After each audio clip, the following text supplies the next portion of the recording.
Welcome back to Cheche, live on Citizen TV. Musalia Mudavadi's ambition to be president of Kenya is well known. He ran and came third in the 2013 general election, after which his then party, the United Democratic Front, or UDF, agreed to work with the then Jubilee coalition. In 2015, Mr. Mudavadi formed a party, the Amani National Congress, and last year he initiated the formation of NASA, the opposition super alliance, which is now trying to work out who its flag bearer should be. And before the break, we were getting to your aspirations to be the NASA flag bearer. Why should it be you? Well, first of all, I wish to serve the people of Kenya in the capacity of president. Okay, that is one important issue. And I want to bring in broader inclusivity in the management of public affairs in this country.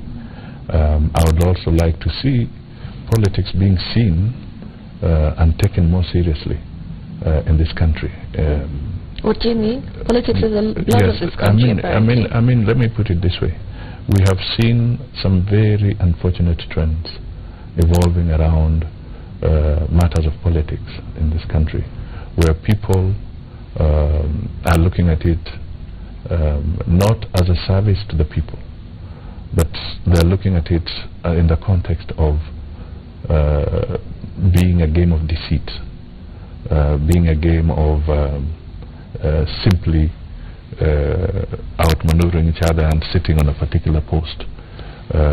Basically, the dignity of politics in this country has seriously been eroded. And I think we need to bring some serious order in terms of ensuring that the choices that we make, the leadership that we want to put in place in various public positions is now taken more seriously. It becomes more accountable to the Kenyan people and respects certain basic values of public office management. Now, these are issues that I strongly believe are lacking, and in the process we have been losing focus and giving what you might call a very dangerous example to the future generations about what politics is all about. So why you? And then I also want to be able to offer honesty and to offer trust. We'll get to the matter of trust in the leadership of the country. We'll get to the matter of trust in a minute, but let's just go through the line of co-principals in NASA. Why do you think you're better than, say, Raila Odinga, who, as Mutegi pointed out before the break, has contested an election? In fact, twice contested elections, believes, half of the country believes that he won 2 elections and twice he's been robbed. No, I think what I want to put across is that I'm not going to fall into a trap of comparing myself with my co-principals in that context. In what context? In the context of saying, why do you think you're better? That you're better? I think that may be the wrong phraseology. The question should be, why do I think I can do it? Okay, and what I want to point out is... No. You've already pointed that out. You've told us why you think you can do it. You've told us why you want to do it. But given that there are 4 of you sitting in a boardroom trying to work out who should be the presidential flag bearer, why should it be you and not Raila? My dear friend, let me put it this way. I want to state very, very clearly that being in there and us arguing, we are putting on the table what you would call values that would enable you to win. For instance, we would be asking ourselves, to what extent is there broad acceptability in the country? Is it just purely a matter of populism? Or is it somebody or a situation that has now evolved and people may want to see a different kind of approach to leadership? I am not abrasive, if I may put it that way. I am firm in what I speak about and what I do, but I'm not abrasive. Am I a polarizing personality? Maybe, maybe not. But these are values, for instance, or characteristics that people will be looking at. I will be persuading my colleagues, or I want those who will be looking at the consensus to be open-minded. And as far as I'm concerned, we are all very competent individuals. But your choice of language, though, is quite interesting when you say that you're not a polarizing influence. He's not abrasive. And that you'll be seen as a unifying force, which, of course, we know some of your core principles have been accused of being. Raila Odinga, is seen as being a polarizing force, so that you have in an election, half of the country votes for him, the other half go the other way. Abrasive, Moses Wetangula is seen as being abrasive. And Kalonzo Musyoka, well, again, he carries the baggage of the 2007 election where he walked out. And there are those who say because of that, because of his refusal to work with ODM and Raila Odinga, Kenyans fought and killed each other. And so you're trying to diplomatically say that you do not come with that baggage, but you won't mention the names of your core principles. I think there are some things that maybe need to be put in perspective. Did Kenyans fight because Kalonzo chose not to support? Because if you go back a little bit... Well, if he hadn't walked out, there would have been a clear and decisive victory. I think let's put it this way. At that time, I was Raila's running it in 2007-2008 election. We also won that election. I'll put it that way. But let's look at it this way. Did people fight because Kalonzo walked away, or did people fight because the election was stolen? There's a distinction here. So if not Musalia Mudavadi, then who? Well, therefore. Who will be your next alternative? Therefore, no, I cannot do that. I will not tell you that, because that is not a fair question, because that would be tantamount to me endorsing somebody else. So that's we leave for another day. But what I want to say is this, that we need to put it in perspective, that what has caused trouble in this country is not about somebody shifting political alliances. What has caused trouble in this country is when people do not do things right. When elections are not handled such that people believe they are free and fair. That is what causes the problem. And that is what generated the violence of 2007-2008. When you said you do inclusivity with your the flag bearer, inclusivity means what? That when you win, you are going to appoint in a cabinet or people who maybe from Jubilee also. Inclusivity means inclusivity means Kenyans from all parts of the country. All right. So if NASA wins, and we want to win, and we want to win democratically, and that is what we are going to do, to win in a democratic process, we will want to make sure that the government of the day truly reflects national integration across the board.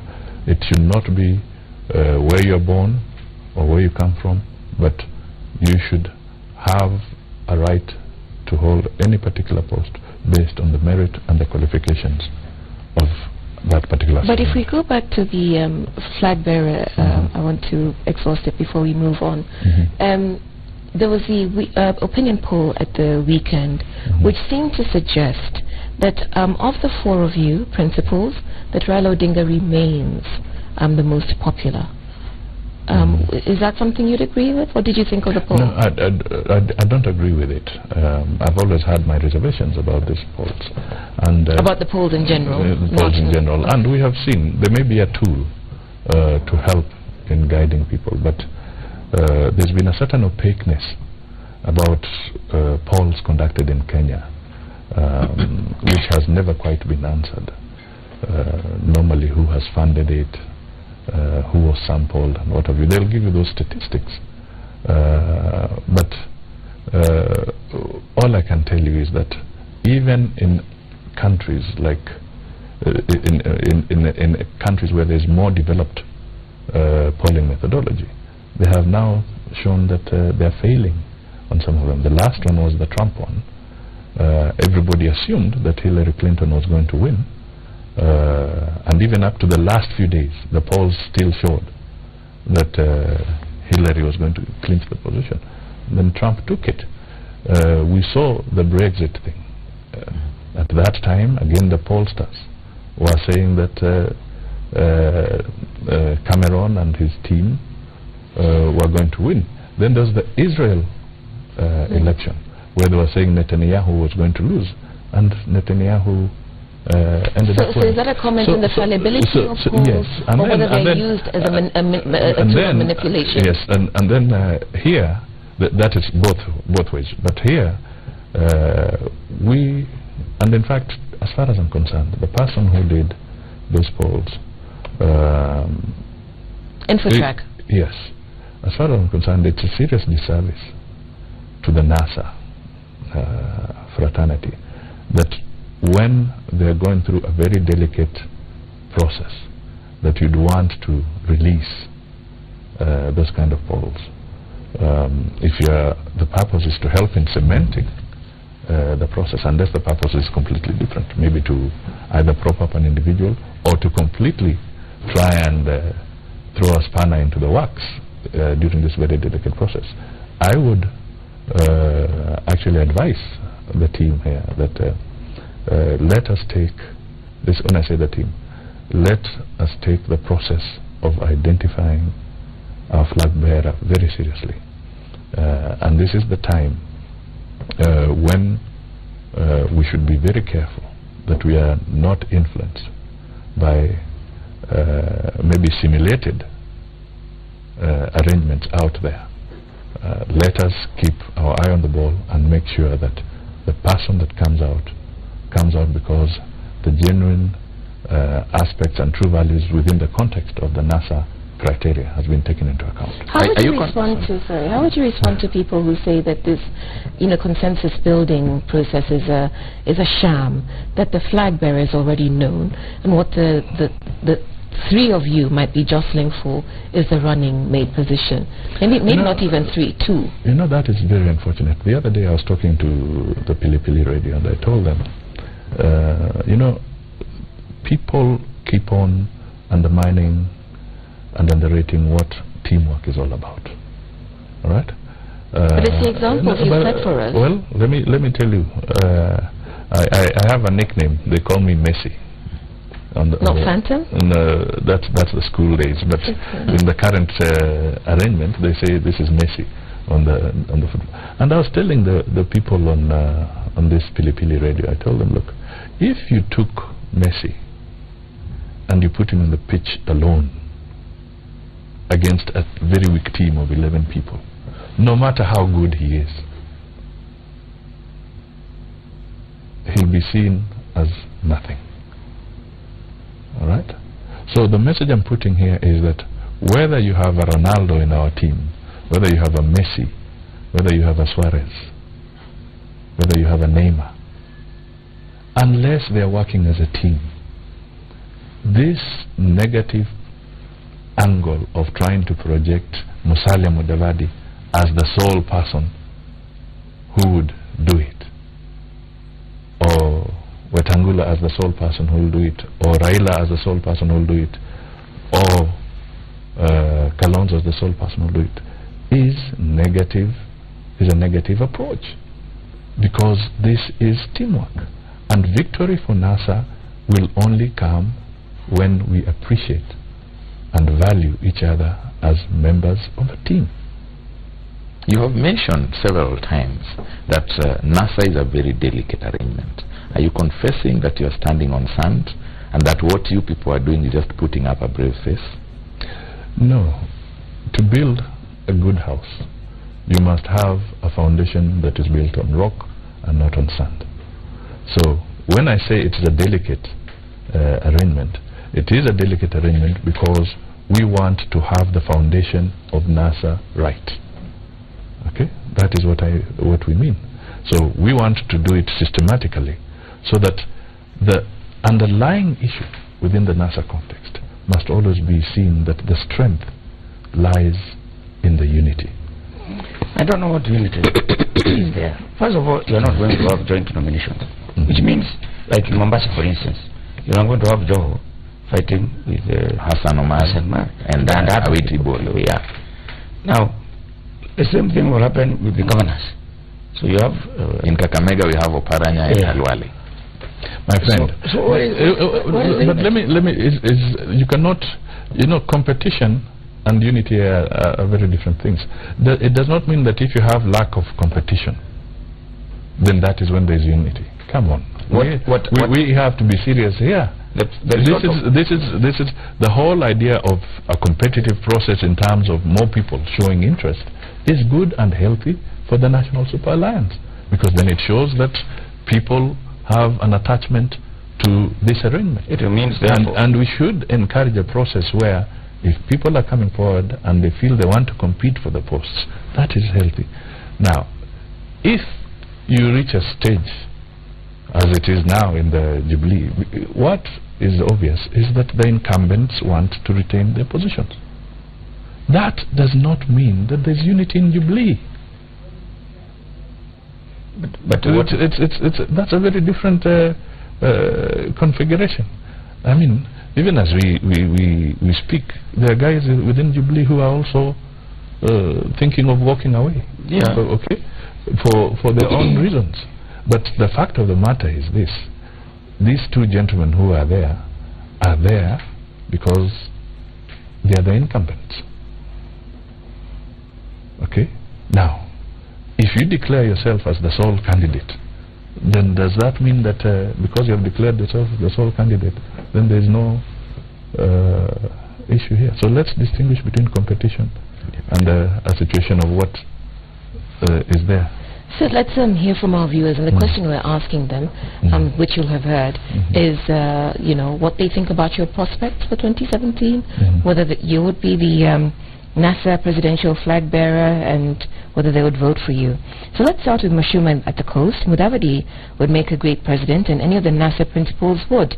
The question of NASA leaders being in previous governments is neither here nor there. They've never been presidents before. Uhuru and Ruto held powerful dockets in previous governments too. And then we have the NASA flag bearer can be any one of the four leaders, but what counts about Mudavadi and any other is that who can hold the voters together after the contest of flag bearer. That's the Reverend Ojanji in Busia, and that speaks to cohesion, which I'd like to hear you talk about. Good morning, Cheche. Mudavadi is a cool leader, but I believe he's a Raila project. He came up with NASA as a spoiler for Kalonzo's chances of becoming a flag bearer, as per the 2013 Accord MOU. Believe me, Cheche, Mudavadi entrance will cause voter apathy in Lower Eastern, Ukambani, we spoke about this earlier. No Kalonzo, forget our vote, and that's Eric and Machakos. Good morning. Mudavadi is suited to be the flag bearer of NASA, and Kenyans stand and expect reform from the country. That's Mboma and Sotik. So again, mixed views. On the whole, it seems that although there's one who shouts no, no, Musalia and the rest of NASA excuse me please, are corrupt. Better Dida. That's David in Nairobi. So on the whole, I think there's some you seem to appeal to people, but of course there are questions about your motivation. And so the question I would ask you is why you think you would be the best suited person to unseat a Jubilee government, given Raila Odinga's track record at the polls. Twice he has come close, even one, and twice has been robbed of that. You came third in 2013. So surely wouldn't someone like Raila, given his experience at the polls, be a better bet with all of you behind him? I think I want to make it very clear here that we will soon come to the decision of who the NASA flag bearer is. And we all have our strengths, We may all have our shortcomings, and those will be digested and discussed in appropriate forum, and then we shall unveil the issue of the flag bearer. Going forward is that we must also remember that the demographics have brought in so many new players, new voters into the political scene, and these new voters may have very different values and considerations that they will want to take into account before they cast their vote. So truly the landscape has changed. The voter in 2007 is not necessarily going to make his decision or her decision based on the decisions that, on the issues that influenced them at that time. We, and I in particular, have been emphasizing that what is more important at this particular stage is to have a strong and united opposition, and this has come through the National Super Alliance. The cohesion that the coalition must present, we must be able to present a situation where by the time the flag bearer is coming out, the flag bearer is coming out and the message is clear that this is a united team. You talk about unity, you talk about trust. And so here's you on various sides of the political fence. You come third in the general election after you were supposed to be the Uhuru, you were approached by Uhuru, Jubilee to be the flag bearer. You then, with UDF, decide to work with them. Then you come away, you form a Mani National Congress. And then you say Kenyans have a clear choice to make in 2017. Dignity in Amani, the promise of peace, stability and prosperity, or the incompetence of Jubilee and the hypocrisy of CORD. Right? So you call the people you are now co-principals with in NASA hypocrites. Why should Kenyans trust you? Let me put it this way, and I said this earlier. We have all had our ups and downs in politics, right?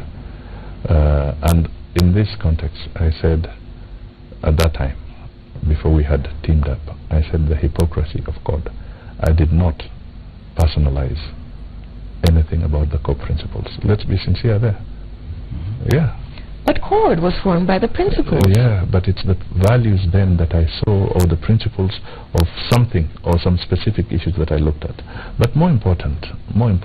You're being disingenuous with us. No. Yes, you are being disingenuous. No, I would like to say this, and this is one thing I want to bring out.